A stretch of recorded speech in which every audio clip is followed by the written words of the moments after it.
mademoiselle dans son sein. Elle aime d'amour fou la fontaine. Chaque mardi et chaque jeudi, entre 9 et 11 heures, les animaux les plus divers envahissaient notre classe. Elle nous promet de phare en phare, comme la guerre, le mystérieux des jardins. Et que tout soit les enfants, une renouille vita. Vers la fin du premier trimestre, j'avais demandé aux enfants de créer une exposition sur un pays de l'Union européenne. Et l'un ou l'autre ont été un peu trop aidés par leurs parents pour arriver à mener ce projet-là. Donc j'avais envie de montrer aux parents que c'était l'inverse. C'était les enfants qui avaient quelque chose à leur apprendre et leur montrer ce qui valait.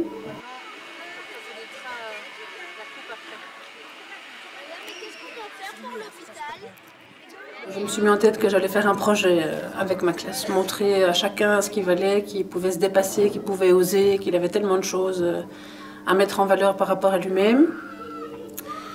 Ensuite, à ça s'est ajouté la visite de l'inspecteur qui voulait voir ce qu'on faisait en français. Et au fur et à mesure, on s'est aiguillé à ce moment-là vers une pièce de théâtre qui reprenne beaucoup d'outils de grammaire et que c'était plus amusant de les apprendre si c'était via une pièce de théâtre. À toi faire à du récit ou à du discours.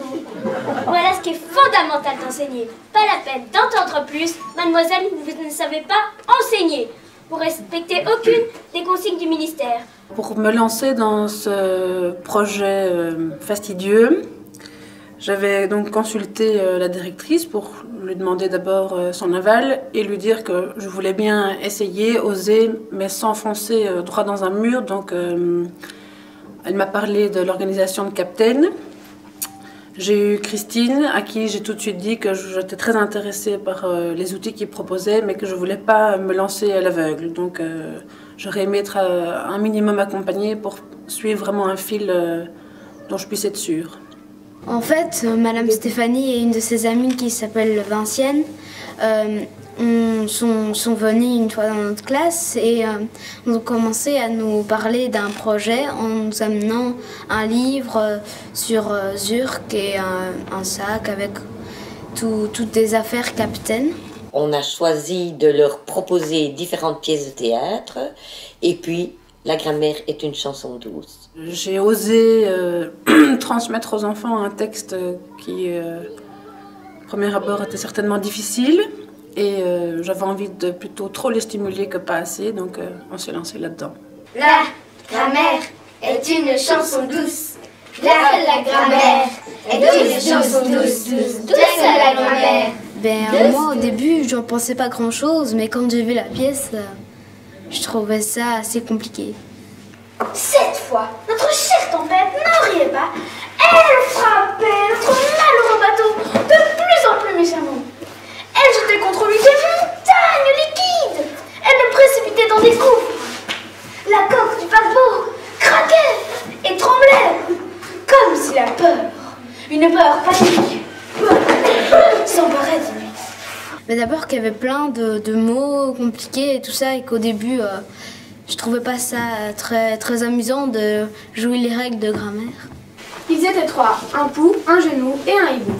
Est-ce, madame, que voulez-vous que nous en fassions? Mais elles sont adhésives. Vous n'aurez qu'à vous les coller sur le cul pour devenir des pluriels. Un pluriel a quand même plus de classe qu'un singulier. Des S comme tout le monde, pas question, nous préférons le X. Oui, X comme les films érotiques interdits aux moins de 18 ans. Au début, quand on a découvert le texte, on n'avait rien compris du tout. Tout le monde n'avait rien compris. Par exemple, au lieu de dire Jeanne et Thomas ont fait naufrage, Jeanne et Thomas ont abordé le Nilou, Jeanne et Thomas réapprennent à parler, au lieu de répéter sans fin Jeanne et Thomas, mieux vaut utiliser le pronom il. Et donc ça, ils ont d'abord un peu réchigné, c'était compliqué, c'était dur, c'était un texte très difficile à comprendre. Et je pense que en lui donnant des choses très difficiles, on lui permet d'affronter, de transférer après ça cette dynamique positive du projet dans d'autres choses difficiles qu'il va devoir aborder dans sa vie.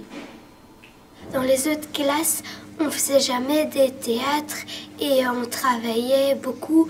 Et j'aimais bien pour une fois organiser un projet comme ça. On fait un pari, Si dans une semaine vous n'aimez pas la grammaire, je casse la guitare. La ville des noms est à 9 km. Le premier arrivé gagne une de ses chansons.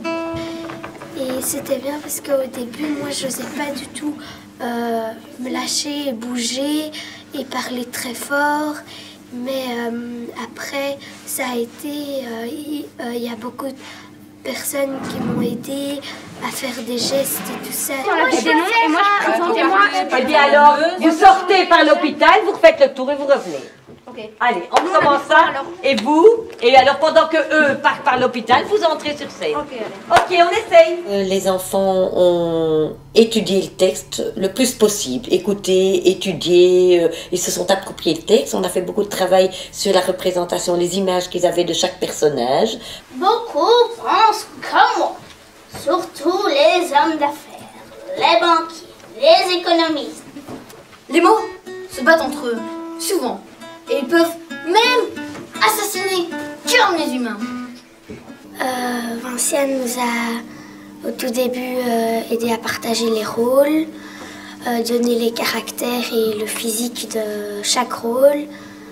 Elle nous a aussi aidé à faire le décor et à s'améliorer, parler bien fort et nous donner des conseils. Ils ont donné chacun 3 rôles qu'ils voulaient prendre. Et là, on les a attribués selon un casting qu'ils ont fait. Et donc là, on a décidé entre adultes de donner les rôles. Ce qui était difficile, c'était de choisir ces rôles parce que tout le monde voulait les mêmes, mais on a dû partager, donc... Ce qui m'a plus amusé, ce sont les décors, tout faire les décors, peindre et tout ça. Là, ils ont fait appel à des parents, à des amis pour venir les aider. Et donc, c'était 2 journées, en tous les cas, pleines de travail en équipe, oui, presque intergénérationnel, parce qu'il y avait des parents, il y avait des oncles, il y avait tout le monde s'y est mis. On avait décidé de travailler à la manière d'un peintre, et donc après avoir proposé différents peintres, on est tombé sur Alechinsky qui représente assez bien le mouvement, et donc il y avait tout ce mouvement de la mer, qui est aussi le mouvement de leur projet, je trouve, parce que pour moi, apprendre c'est vraiment un mouvement, et la dynamique du projet, c'est vraiment mettre les enfants en mouvement d'apprendre, et je trouve qu'Alechinsky donnait bien tout ce mouvement. Bien sur la toile, hein. C'est joli, tu ne trouves pas? Ouais.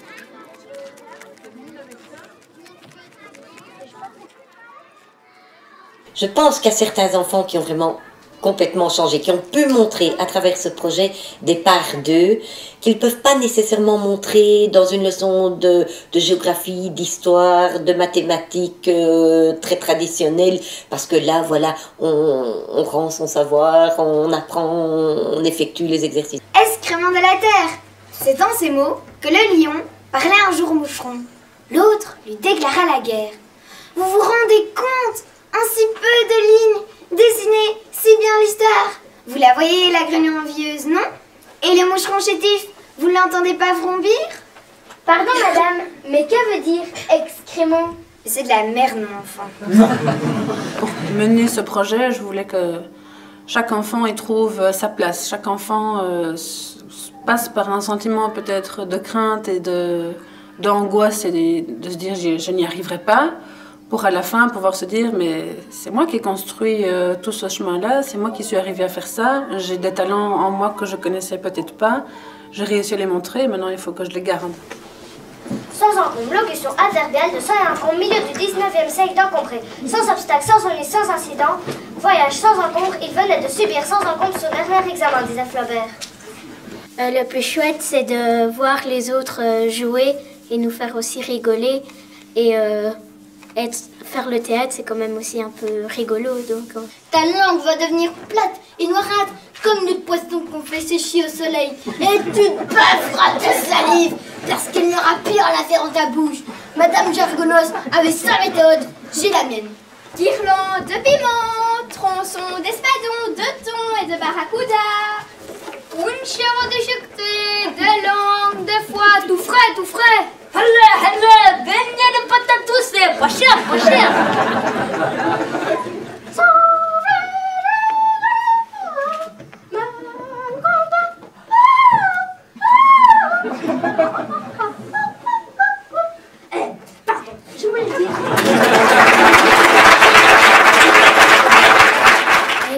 moi, je bougeais trop les pieds, alors je devais rester fixée au sol, sinon je donnais le mal de mer. Dernière recommandation, prends bien soin du papier. Tu as vu, c'est lui et lui seul qui sait apprivoiser les mots. Dans l'air, ils sont bien trop volages. Bon, je te laisse. Bonne phrase, une chanson m'attend.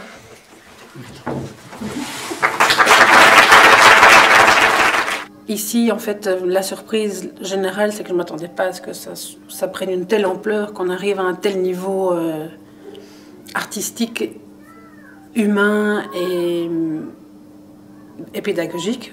Et les mots, ils peuvent faire recommencer l'amour? Tu me permets d'être franc, Jeanne?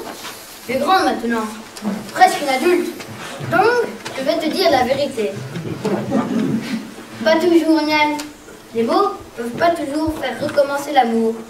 Ni les mots, ni la musique, hélas. Mais ça n'empêche pas d'essayer. On essaye, Jeanne. Depuis 10 000 ans, on essaye tous.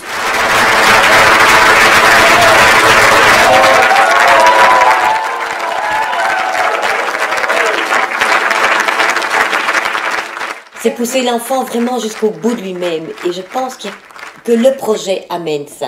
Le projet, dans sa multiplicité de compétences, amène chaque enfant à prendre sa place. Et dans la place qu'il prend, il est poussé au bout de lui-même. Mais ma vie d'enseignement a changé.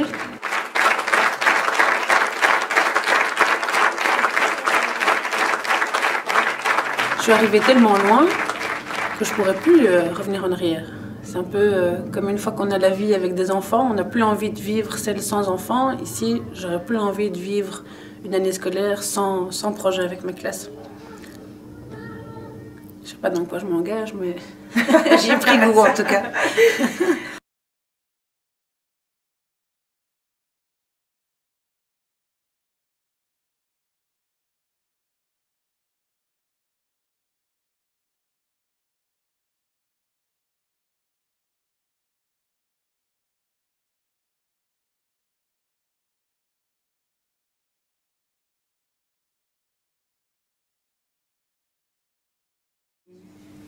Moi, après la pièce, j'ai été